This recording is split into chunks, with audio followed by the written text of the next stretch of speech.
I'm noticing, what you can notice about liberals is, for example, if you say something about, I don't know, a social program, and the typical liberal response is, well, you're a racist. It's because in their own soft bigotry, they assume that all the minorities that they're defending are on these programs, and that's why you're attacking them.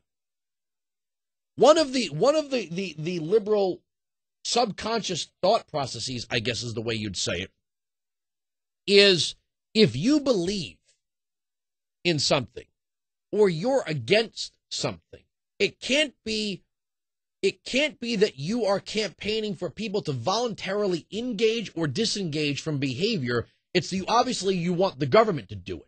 Whatever a liberal thinks is right or wrong is how they want the government to approach it.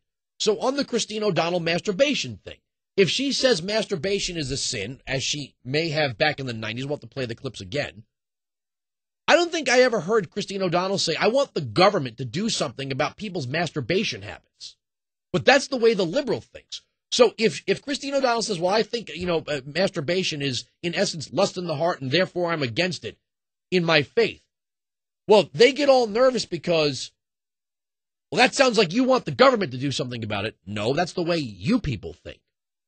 The way a liberal thinks, which is the antithesis of liberalism, which is the maximum absence of coercion, whatever a progressive thinks or feels or believe is something they want put into action by government.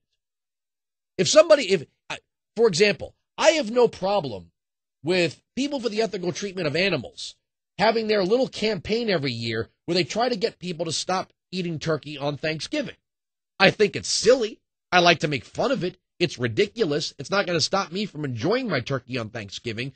But in a country that respects and upholds free speech, the people for the ethical treatment of animals have the right to their campaign. What they don't have the right to do is to say government should stop people from doing it. There's a huge difference. Now, honestly, you'd have to believe the way PETA operates. If they had control of government, that's exactly what they would do. It's one thing to say, we're trying to encourage people to engage or disengage from a certain kind of behavior. We're going out on a publicity campaign to get people to give up their guns. If somebody said, Andrew, I'm from an organization that wants people to give up their guns, I'd say, well, I disagree with what it is you're trying to do.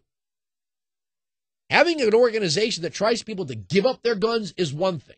It's another thing to say, well, I'm part of an organization that's trying to take your guns. Whoa.